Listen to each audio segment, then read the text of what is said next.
저는 그리스도시요 살아계신 하나님의 아들이십니다. 하나님 진심으로 감사를 드립니다. 추수감사주일 예배를 드리면서 또 하나님께서 당대 세계복음화의 완성을 위하여 저희 미주 마라나타 미션을 철치에 한 해 동안 주셨던 은혜와 응답들을 함께 나누며 또 예배할 수 있도록 해주시니 감사합니다. 초대교회가 가졌던 그 성경의 복음에 더 원색의 색깔들을 저희들이 붙들게 하심을 감사합니다. 또 성경 그대로의 전도운동이 미주 지역과 200개 나라와 2,000개가 넘는 미전도 부족국가에 본격적으로 확산되는 응답이 시작되게 하시는을 감사를 드립니다. 특별히 다시 오실 그리스도를 바라보며 정말로 마라나타 신앙을 가지고 우리의 인생 전체를 온전히 드리는 주일 예배가 될 수 있도록 오늘 우리는 캐나다와 미주와 또 한국을 연결해서 예배하지만 앞으로 수많은 숨겨진 제자들이 찾아지고 세워지므로 당대 세계복음화의 시간표가 앞당겨지는 역사들을 볼 수 있도록 이 예배를 마음껏 축복하여 주옵소서. 감사를 드리며 승리하신 주 예수 그리스도 이름으로 기도드리옵나이다. 아멘. 예, 오늘은 추수감사주일 예배이기 때문에 10분 정도는 추수감사주일 메시지를 잠깐 나누고 오늘 원래 본문 왜 사람이 쓴 성경을 하나님의 말씀이라고 하는지에 대한 내용을 좀 나누면 좋겠습니다. 단순하게 이제 한 해 동안 추수했던 거에 대한 과실들을 모아놓고 이렇게 하나님께 감사하는 예배가 추수감사주일처럼 생각하는데 성경에서 말하는 추수감사에 대한 진정한 의미는 성경에 이제 세 절기에서 좀 찾을 수가 있습니다. 성경에 나오는 이스라엘 민족들이 지켰던 세 절기는 유월절, 오순절, 수장절 세 절기인데요. 첫 번째 그 유월절이라는 것은 뭐냐면 이스라엘 백성이 유월절 어린 양의 피 바른 날 출애굽하게 된 것을 기념하는 날입니다. 구원에 대한 축복. 그리고 두 번째는 오순절이라는 절기인데 맥추절, 칠칠절이라고도 합니다. 오순이라는 말은 50을 의미하는데 77, 49, 50일째 되는 또 보리맥자를 써서 보리를 추수하고 난 다음에 즉 출애굽 이후에 가나안 땅, 그러니까 애굽을 떠나 나와서 가나안 땅에 정착해서 첫 번째 수확한 기념을 감사로 드리는 절기가 바로 오순절이고 특별히 세 번째 초막절이라고 불리는 수장절이 우리가 지금 드리는 추수감사 예배입니다. 그러니까 수확을 해서 곡간에다가 거둬들이게 된 하나님의 은혜에 감사하는 것이 추수감사주일 예배로 오게 된 것입니다. 그래서 출애굽기 23장 16절에 보면 너는 네 밭에 심어놓은 곡식의 첫 열매를 가지고 맥추절을 지켜라. 그 다음 보면 네가 밭에서 네 곡식을 거두어 모으는 연말에는 수장절을 지켜라 그렇게 되어 있습니다. 그래서 오늘 우리가 예배로 드리는 이 수장절 추수감사절이 바로 그런 한 해 동안에 주셨던 단순한 곡식이 아니라 현장에 있었던 생명운동, 말씀운동, 제자운동 전체에 대한 응답들을 가지고 모이는 예배를 말합니다. 초대교회는 매주일이 영적인 추수감사 예배로 드렸습니다. 그래서 어떤 면에서는 오순절이라는 말은 유월절은 구원을 나타내는 의미, 오순절은 우리의 그 40년 이상 광야 생활을 거쳐서 곡식을 거둬들이게 하셨던 신앙생활을 인도하는 축복에 대한 의미, 오늘 드리는 초막절, 수장절, 추수감사절은 아예 이제 그 가나안 땅에서 모든 열매를 거둬들인 것에 대한 우리의 가나안 땅은 지금 여러분들이 있는 그 땅입니다. 내가 있는 그 땅이 영적인 가나안 땅인데 매주일 현장에 있었던 생명운동, 말씀운동, 제자운동에 대한 은혜와 열매를 교회의 곳간에 장차 천국으로 이제 들어가게 되는 의미를 말하는 것인데 우리가 복음 전했던 영혼들이 이제 천국까지 들어가게 되는 천국의 처소, 천국의 우리의 하늘나라의 집으로 들어가게 되는 의미를 생각하면서 매년 드리는 게 추수감사주일입니다. 땡스기빙 데이라고도 하는데 한국 교회에서 이제 지키고 있는 추수감사절은 미국에서부터 시작된 겁니다. 1620년 9월 16일에 영국의 청교도들 120명이 종교의 자유를 찾아서 이제 미국으로 이제 가게 되죠. 메이플라워라는 배를 타고 가서 65일 동안 항해를 하다가 12월 21일 날 미국 매사추세츠에 도착하게 됩니다. 근데 너무 풍랑도 심하고 식량이 없었기 때문에 그 배 안에서 44명이 죽게 됩니다. 그러니까 참 안타깝죠. 3분의 1이나 되는 44명이나 배 안에서 죽게 되고, 또 도착한 그 땅에 아메리카 대륙에 인디언들이 있었는데 나중에 이제 인디언들과 싸우기도 했지만 화친을 맺어가지고 인디언들에게 이제 옥수수 심는 법을 배우게 됩니다. 그래서 1621년 10월에 가을에 첫 농사로 거둬들인 곡식을 하나님 앞에 이제 바치면서 감사 예배를 드렸습니다. 그게 미국의 최초의 감사주일이었고, 그게 이제 미국의 전통으로 이어져 내려오다가 1789년에 워싱턴 대통령이 11월 26일을 추수감사절로 공포를 했습니다. 근데 이제 11월 26일은 요일이 매번 바뀌잖아요. 그래서 1941년에 비로소 11월 넷째 목요일이 추수감사절을 드리자, 그렇게 해서 세계적인 기독교 절기로 이제 뻗어나가게 됐는데, 우리나라, 그러니까 한국에서 추수감사절을 드리게 된 계기는 1904년에 장로교회가 단독으로 11월 10일 날 추수감사절을 기념했습니다.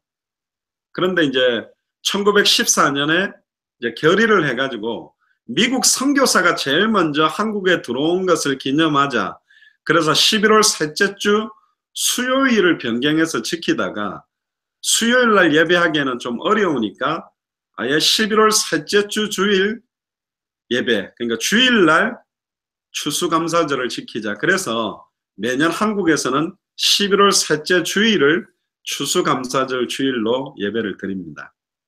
그래서 추수감사절의 성경의 의미를 보면 마태복음 9장 35절에서 38절에 보니까 예수께서 모든 성과 촌에 두루 다니시며 저희 회당에서 가르치시며 천국 복음을 전파하시며 모든 병과 모든 약한 것을 고치시니라. 예수님도 모든 성을 두루 다니셨습니다. 전체를 다니면서 현장도 다니기도 하고 회당에서 가르치기도 하고, 내용은 천국 복음, 예수가 그리스도의 복음을 전파하시고 때로는 병과 약한 것을 고치는 치유사역도 같이 하셨는데, 특히 9장 36절에 보니까 무리를 보시고 민망히 여기시니, 이 무리를 보셨다는 말은 현장이죠. 휴스턴 현장, 미주 현장, 캐나다 현장을 보시니까 민망히 여겼다는 이 민망이라는 원어의 뜻은 내장이 뒤틀릴 정도로 고통스러운 표현을 말하고 있는데요. 왜 무리를 보시고 막 너무 예수님이 고통스러워 하셨냐면, 이는 저희가 목자 없는 양과 같이 고생하며 유리하니까, 너무너무 방황하고 있으니까 안타까운 거예요.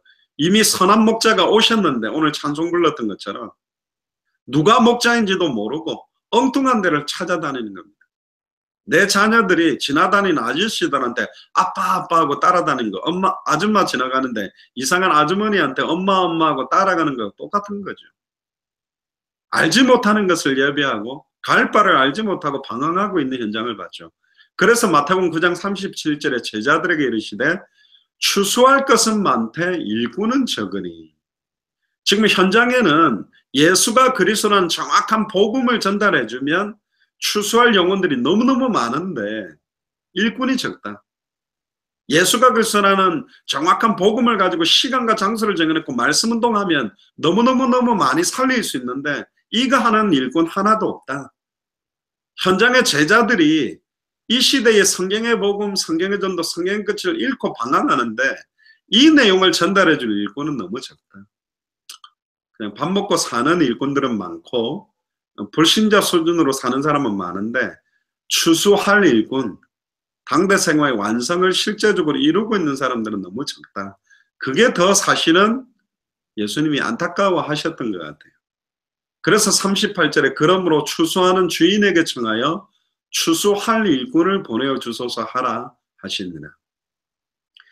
우리 마라나타 미션을 철치도 각 주마다, 각 도시마다 추수할 일꾼들, 추수할 파수꾼들이 세워지도록 기도하시기를 주의 이름으로 축복합니다. 그게 사실은 좀 진정한 추수감사절의 의미가 있겠지요. 뭐 칠면조를 구워서 먹는 게 미주의 어떤 전통이라는데 칠면조 안 구워 먹어도 괜찮습니다.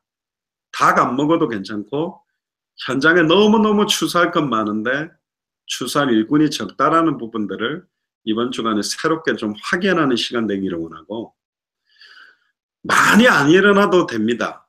엉뚱하게 추수하는 사람 많이 일어나봤자 필요 없고 정확한 성경의 복음으로 성경의 전도운동과 성경의 끝에 정확한 내용을 가지고 추수할 일꾼들이 필요하고, 특히 마태복음 13장 24절에서 30절에 보니까 예수께서 그들 앞에 또 비유를 베풀어 가라사대 천국은 좋은 씨를 제밭에 뿌린 사람과 같으니 사람들이 잘 때 그 원수가 와서 곡식 가운데 가라지를 덧뿌리고 갔더니, 천국이라는 것은 좋은 씨를 자기 밭에 뿌린 사람하고 똑같답니다. 그런데 자는 동안에 원수가 와가지고 그 곡식 가운데 가라지를 막 뿌려버렸대요. 그러니까 26절에 싹이 나고 결실할 때 가라지도 보이는 거예요. 알곡도 자라지만 가라지도 같이 일어나는 겁니다. 그때 집주인의 종들이 와서 말하되 주여 밭에 좋은 씨를 심지 아니하였나이까?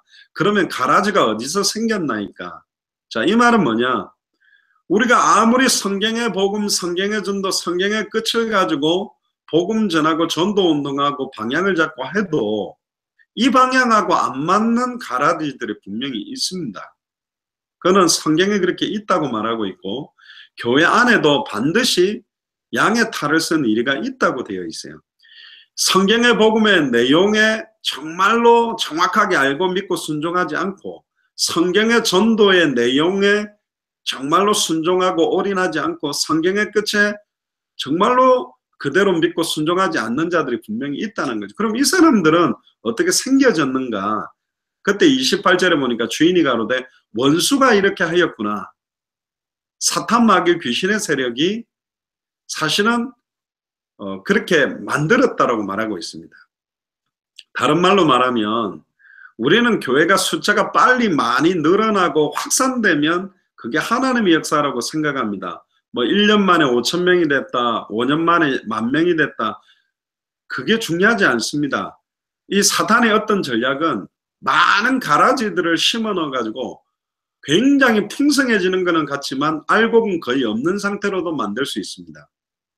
교회는 전혀 가라지가 없게는 못하겠지만 얼마나 정확한 예수가 그리스도라는 복음을 가지고 있는 알곡, 성경의 전도운동 그대로 열매가 많이 나든 적게 나든 정확한 복음, 정확한 전도, 정확한 방향을 가지고 하는 알곡이 얼마가 있느냐가 굉장히 중요한 것입니다. 그 색깔이 바뀌지 않고 그 내용과 방법과 목표를 가지고 가는 교회가 일어나야 당대 세공을 완성할 수 있거든요. 그러니까 28절에 종들이 이렇게 말합니다. 그러면 우리가 가서 이것을 뽑기를 원하시나이까? 그러니까 주인이 가로되 가만히 두어라. 가라지를 뽑다가 곡식까지 뽑을까 염려하노라. 그러니까 뽑지 말아요. 그대로 두어야 돼요. 언제까지 두느냐? 30절에 보니까 둘 다 추수 때까지 가라게 두어라. 그리스도께서 다시 오셔서 심판할 때까지 백보자의 심판이 추수 때인데 어떤 면에서는 정확한 복음, 정확한 성경의 전도 끝을 가지고 전했을 때 사실은 이게 선별이 된다는 겁니다. 추수 때에 내가 추수꾼들에게 말하기를 가라지는 먼저 거두어 불사르게 단으로 묶고 곡식은 모아 내 곡간에 넣으랴. 그러니까 이때 가라지와 곡식, 알곡은 선별이 돼서 결정된다는 겁니다. 그래서 이번 추수감사 예배를 맞이해서 당대 세계복음화의 완성을 놓고 성경의 복음으로 추수할 일꾼을 보내달라 기도하시고 성경의 전도로 추수할 일꾼을 보내달라고 기도하는 한 주간이 되시기를 주의 이름으로 축복합니다. 그럼 오늘 본문의 메시지를 좀 같이 나누도록 하겠습니다. 오늘 성경 말씀 요한복음 20장 31절에 보니까 오직 이것을 기록함은 너희로 예수께서 하나님의 아들 그리스도심을 믿게 하려 하며 또 너희로 믿고 그 이름을 힘입어 생명을 얻게 하려 함이니라. 그래서 오늘 제목이 왜 사람이 쓴 성경을 하나님의 말씀이라고 합니까? 이 제목으로 중요한 내용을 나누겠습니다. 보통 모든 종교에는 경전이 있습니다. 모슬렘에도 코란이 있고, 불교에도 많은 법화경, 무슨경 이런 것들도 있고, 또 이단 사이비도 보면 자기들이 붙들고 있는 어떤 그 경전이라고 말하는 책들이 있습니다. 그런데 우리는 이 성경을 하나님의 말씀이라고 하는데, 왜 이거는 분명히 사람이 쓴 것인데 하나님의 말씀이라고 하느냐? 그 성경의 권위나 또 성경의 내용의 핵심에 대한 내용들을 같이 나누면 좋겠습니다. 첫 번째, 성경이 뭐냐면, 성경은 거룩한 하나님의 말씀을 사람들의 손으로 기록을 해가지고 묶은 책입니다. 한 1500년 동안에 40여 명이 넘는 사람들이 하나님의 감동을 받아서 쓰게 된, 구약은 39권, 신약은 27권의 책을 한 권으로 묶은 것입니다. 근데 예전에는 이 성경을 마음껏 쓰기가 어렵다고 보니까 파피루스라는 갈대들을 이렇게 가로 세로로 묶어가지고 넙떡하게 만들어서 말려가지고 거기에다 쓰기도 하고, 때때로는 짐승들의 가죽 껍데기를 벗겨서 거기에 쓰기도 하고, 그래서 파피루스 성경도 있고 가죽에다가 쓴 성경도 있고, 나중에는 이걸 이제 종이술이 발전이 돼가지고 두루마리처럼 이렇게 둘둘둘둘 양쪽을 말아서 써가지고 단지 같은 데다가 보관하기도 하고, 점점점 그러다가 인쇄술이 발전돼서 지금은 이렇게 너무너무 편안하게 얇은 종이에 활자를 찍어가지고 쓰는 책으로 우리가 가지고 있습니다. 그런데 이 40여 명이 지금은 우리가 성경을 다 묶어서 갖고 다니기 때문에 창세기도 봤다가 요한계시록도 봤다가 여기저기를 한꺼번에 볼 수 있지만, 옛날에는 여러 사람들이 왕래하고 그 책을, 성경을 많이 가지고 있지 않았기 때문에 성경을 가져다가 보고 베껴 쓰고 이렇게 하는 게 많이 어려웠습니다.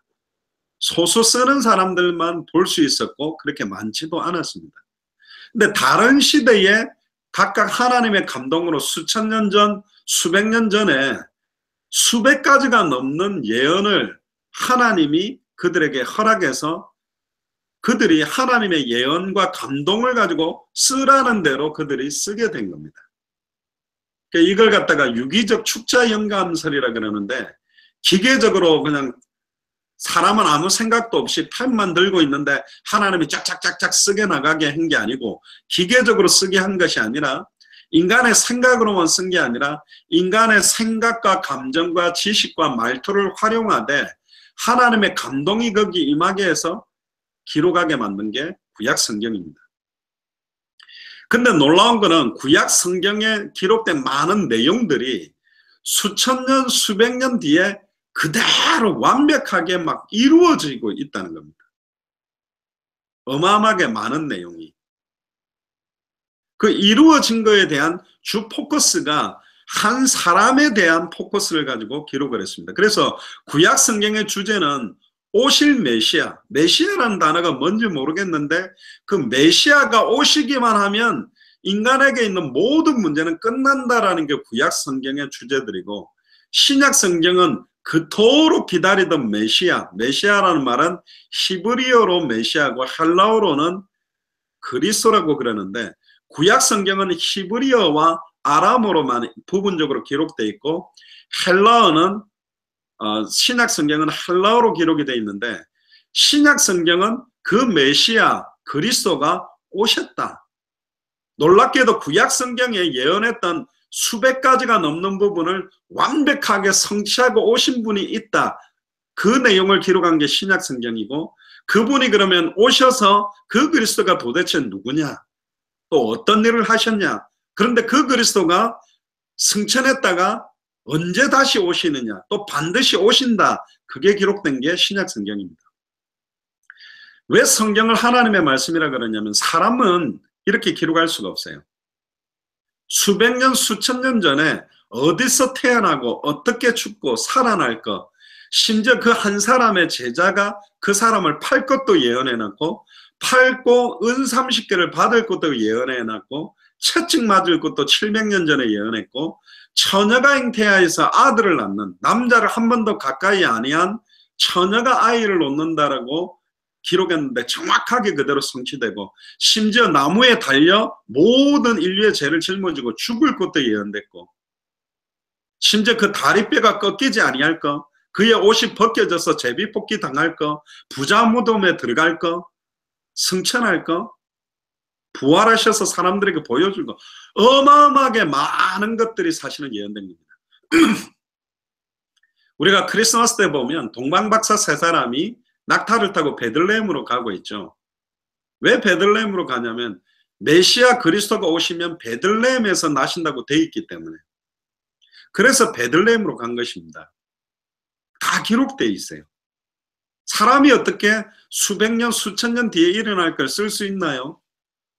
사람이 그렇게 쓸 수 없습니다. 절대로 한두 번 맞추는 게 아닙니다. 수백 군데가 그렇게 정확하게 기록되어 있는데, 놀랍게도 그 성경 안에는 왜 인간에게 고통이 시작됐는지, 원래 인간은 어떤 상태인지, 왜 문제가 오게 됐고, 이 문제를 해결할 수 있는 방법은 뭔지, 유일한 하나님의 해결책에 대한 내용들도 그 안에 다 녹아 있거든요.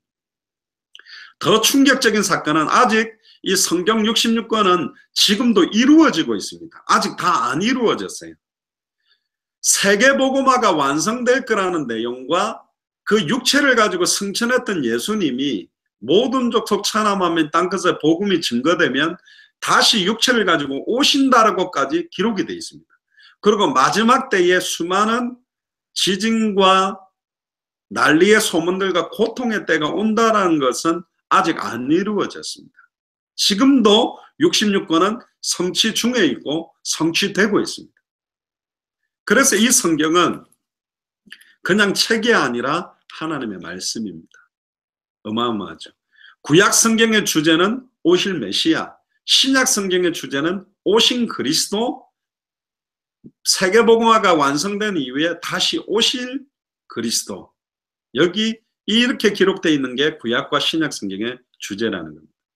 큰 두 번째로, 그럼 왜 성경을 이렇게 기록하게 만드셨는가? 첫 번째는 원래 인간은 하나님의 형상대로 영화와 종기로 관을 시음을 받았고, 왕 같은 존재로, 아들과 같은 존재로 최고의 완전한 축복을 받은 존재였다. 이걸 알려주기를 원하는 거예요. 너희들 원래 내 자녀였다. 하나님의 아들, 딸이었고 완전한 축복 가운데 있었다는 걸 알려주려고 기록했고, 두 번째는 그런데 왜 모든 인간이 행복하지 못하고 하나님과 단절돼서 죄와 저주, 사단에게 종노릇하고 고통받고 결국은 돈이 많아도 실패하고 돈이 없어도 실패하고 좋은 대학을 가도 행복하지 않고 대학을 못 가도 행복하지 않고 결혼을 해도 고통이고 결혼을 안 해도 고통일 수밖에 없는지, 인간이 근본적으로 행복할 수 없는, 채워도 채워지지 않도록 될 수밖에 없는지를 밝혀준 게 성경입니다.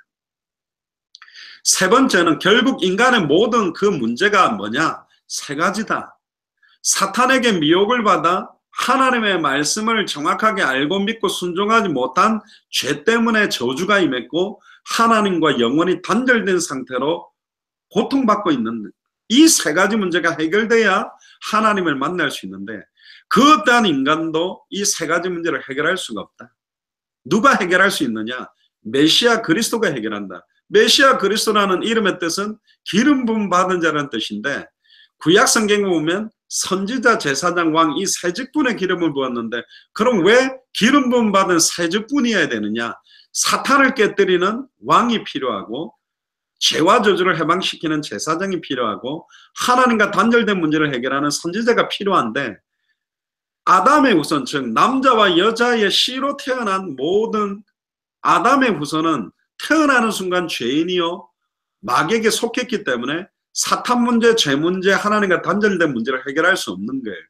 그래서 아담의 후손 수많은 선지자, 제사장, 왕은 완전히 하나님 만나게 하고 완전히 죄와 저주에서 해방되고 완전히 사단의 권세를 깨뜨리고 승리케 할 수 없다. 그래서 첫사람 아담과 하와에게 주셨던 여자의 후손이 올 거다.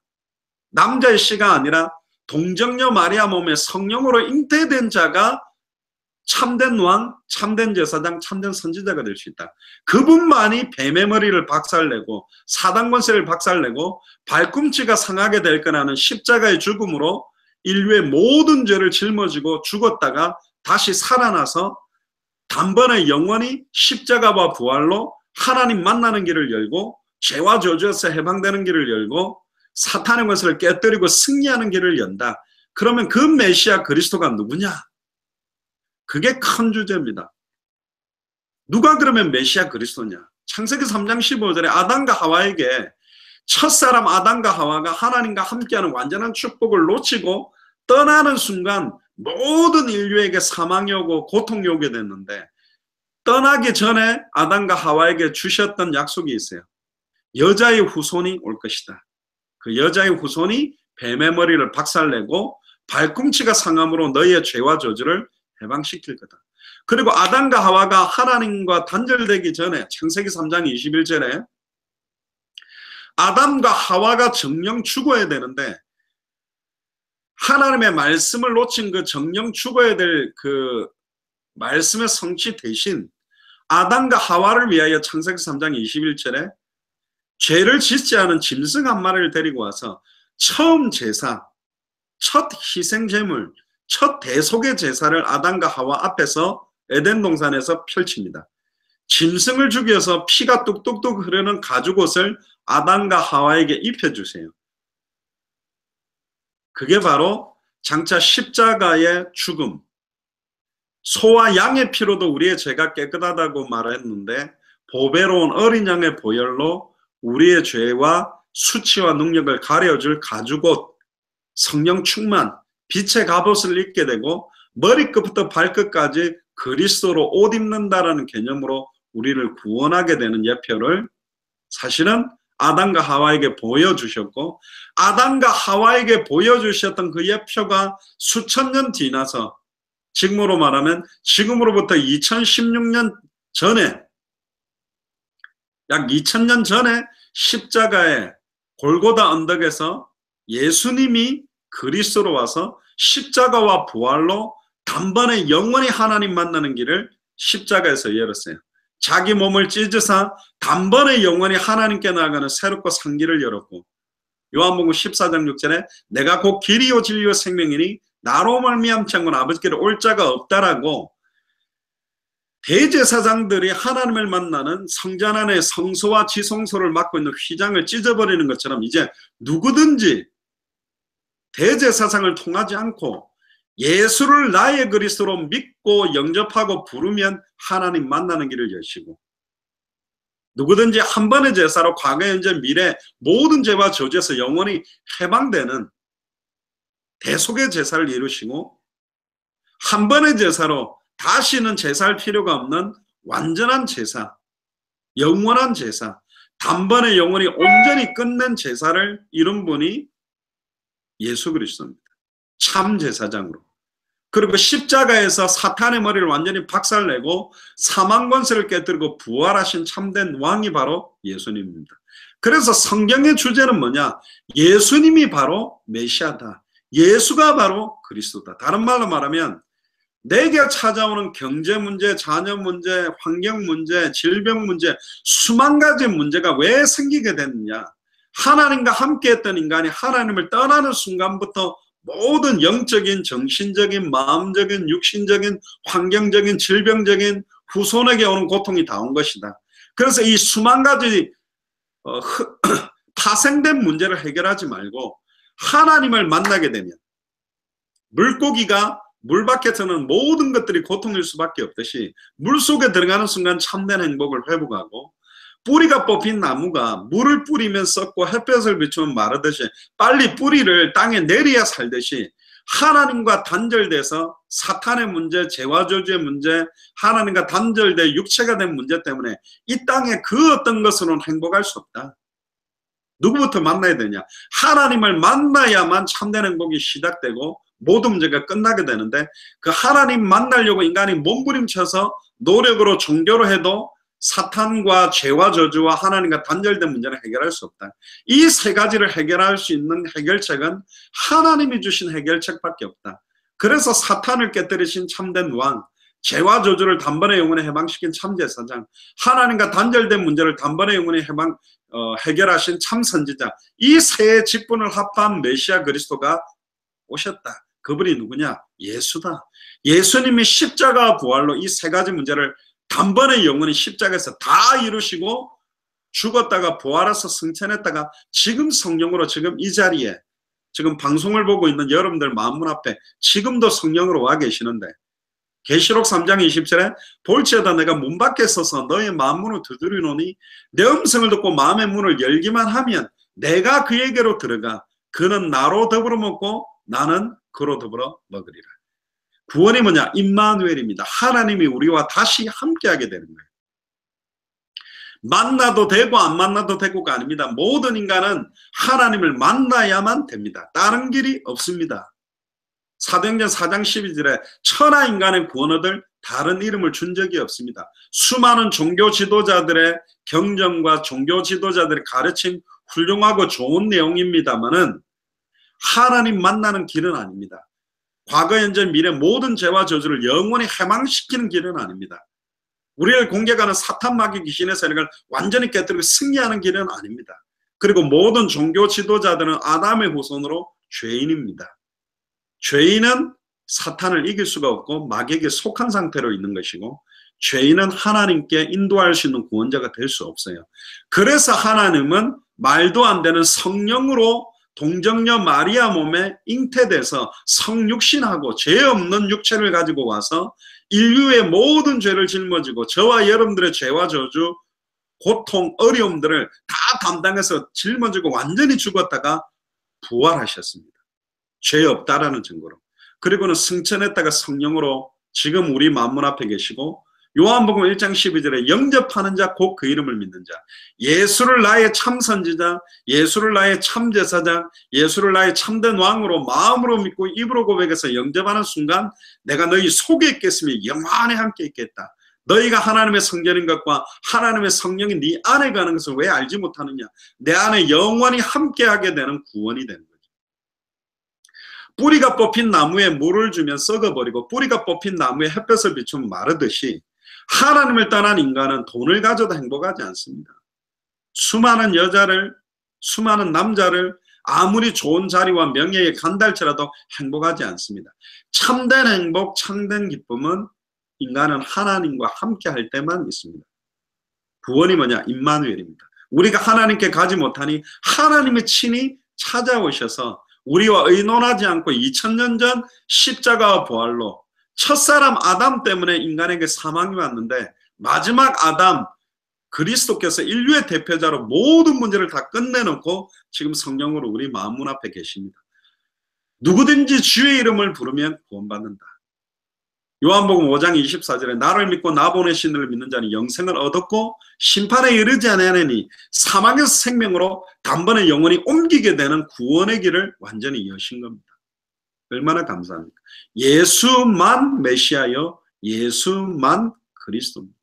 그래서 오늘 본문의 성경 기록 목적이 예수께서 그리스도이심을 믿게 하려 하며 너희로 믿고 그 이름을 힘입어, 예수 그리스도의 이름을 힘입어 생명, 단순한 생명이 아니라 영원한 생명을 얻게 하려고 기록한 것이 성경이라는 것이. 결론입니다. 예수를 그리스도로 아는 것은 구원받는 게 아닙니다. 역사적인 인물로 있다고 안다고 해서 구원받는 게 아닙니다. 예수를 그리스도로 알고 믿어야 됩니다. 예수를 그리스도로 믿는다는 말은 단순하게 내 마음속에 들어와 달라고 영접하는 기도 한번 하는 게 아닙니다. 갈라디아서 2장 20절에 내가 그리스도와 함께 십자가에 못 박혔나니 그런즉 이제는 내 안에 내가 사는 게 아니라 그리스도가 사신다. 나는 죽고 내 생각, 내 계획, 내 인생, 내 미래는 없어지고 예수님이 주인 돼서 나를 향한 하나님의 소원, 나를 향한 하나님의 계획, 나를 향한 하나님의 뜻, 나를 향한 하나님의 소원만을 위해 살겠다고 인생 전체를 맡기는 겁니다. 고린도후서 5장 15절에서 21절에 다시는 자기 자신을 위해 살지 않는 것입니다. 예수를 그리스도 믿는다는 것은. 그럼 어떻게 사는 거냐? 우리를 위해 십자가에 죽었다가 다시 사신 그분만을 위해, 그분 소원만을 위해 사는 게 새로운 피조물이요 예수를 그리스도로 알고 믿는 사람입니다. 그 사람에게 이 성령이 임하게 되는 거죠. 그럼 그분의 소원과 계획은 어디에 방향 맞춰져 있냐? 마태복음 28장 16절에 20절에 모든 족속에게 이 예수가 그리스도라는 복음이 다 증거되어지고 제자를 삼아야 되는 게 하나님의 소원과 계획이래요. 또 마가복음 16장 15절에 20절에 천하 만민에게 이 복음을 전하라고 하셨어요. 그리고 사도행전 1장 8절에 땅끝까지 이르러 내 증인이 되리라고 하셨어요. 전 세계 70억 가까운 인구가 이 복음 듣지 못해서 전부 자기의 노력과 자기가 만들어 놓은 신념과 철학과 여러 종교를 쫓아서 방황하고 결국은 영적으로 고통받고 정신적으로 마음적으로 육신적으로 인생의 미래의 소망 다 잃어버리고 방황하고 죽어가고 있는 그들에게 예수님만 그리스도라는 이 복음, 예수님이 참 선지자, 참 제사장, 참 왕이라는 이 복음을 증거하는, 이게 하나님의 소원이요 계획이요 뜻입니다. 이것 때문에 우리는 밥 먹고, 이것 때문에 우리는 공부하고, 이것 때문에 자녀 키우고, 이것 때문에 사업하고, 이것 때문에 돈 벌고, 이걸 위해서 방향 맞춰 사는 사람들이 예수를 그리스도로 알고 믿고 예수님의 소원대로 사는 사람입니다. 결국은 66권의 최종의 성취는 계시록 22장 20절에 보니까 내가 진실로 속히 오리니 아멘 주 예수여 오시옵소서. 그 아멘 주 예수여 오시옵소서, 주 예수여 오시옵소서, 그게 헬라어로 보면 마라나타라는 겁니다. 그래서 저희 교회 이름이 마라나타고, 왜 미셔너리냐, 그냥 목사, 장로, 집사, 평신도, 학생이 아니라 모든 사람이 선교사처럼 이 예수가 그리스도는 성경의 복음 가지고 성경의 전도운동하고 성경의 끝을 향해서 살기 위해 미션을, 내가 있는 모든 현장이 선교지역이라는 마음으로 사도행전 5장 42절에 저희가 날마다 초대교회 사람 성도들과 사도들이 성전에 있든지 집에 있든지 예수는 그리스도라 가르치기와 전도하기로 쉬지 않았던 그런 초대교회와 똑같은 성경의 복음의 내용, 성경의 전도의 방법, 성경의 끝의 목표를 가지고 모이는 교회가 되기 위해 마라나타 미션을 철치로 예배하는 겁니다. 은혜죠. 축복이죠. 대형 교회도 많습니다. 굉장히 좋은 조건과 시스템을 갖고 있기도 합니다. 그러나 이 세 가지 내용이 선명하지 않다면 결국은 당대 생활을 완성하는 교회로 서기에는 사실은 적합하지 않습니다. 마라나타 미션을 철치가 순수한 성경의 복음, 순수한 성경의 전도, 순수한 성경의 끝에 올인한 자들이 모일 때 숫자 가지고 하지는 않지만 소수의 몇 사람이 로마를 복음화했습니다. 로마서 16장, 고린도전서 16장, 골로새서 4장에 100명 되지 않는 사람들에 의해 로마 복음화할 제자들을 찾고 세웠기 때문에 이 세 가지를 가진 자들의 발걸음에 각 나라, 각 도시를 살릴 제자들을 그 발걸음에 붙였기 때문에 반드시 당대 생활은 완성되고 그리스도께서 오셔서 백보자 심판때에 알곡과 쭉정이를 갈라서 곡간에 모아 들이듯이 천국과 지옥으로 우리를 하늘나라에 우리의 처소로 우리를 인도해 드리는 그 축복까지 반드시 오게 될 줄 믿습니다. 그래서 예수를 나의 참 선지자, 참 제사장, 참 왕으로 알고 믿고 순종하는 삶이 이번 한 주간에 최고로 더 깊이 누려지기를 주의 이름으로 축복합니다. 기도하겠습니다. 하나님 감사합니다. 추수감사주의를 맞이하여서 왜 사람이 쓴 성경을 하나님의 말씀이라고 하며 그 성경 속에 있는 중요한 주제에 대한 예수가 그리스도라는 그 의미를 나누게 하심을 감사합니다. 이번 한 주간도 현장에서 영적인 추수를, 또 영적인 생명운동, 영적인 말씀운동, 영적인 제자운동을 통해 매 주일 예배가 영적인 추수감사주일 예배가 되도록 저희 마라나타 미션을 철치를 마음껏 축복하여 주옵소서. 200개 나라와 2000개가 넘는 미존도 부족국가에 빨리 들어가서 이런 제자들을 찾아 함께 당대 생활을 완성하는 축복들이 본격화되도록 인도하여 주옵소서. 감사를 드리며 승리하신 주 예수 그리스도 이름으로 기도드리옵나이다. 아멘.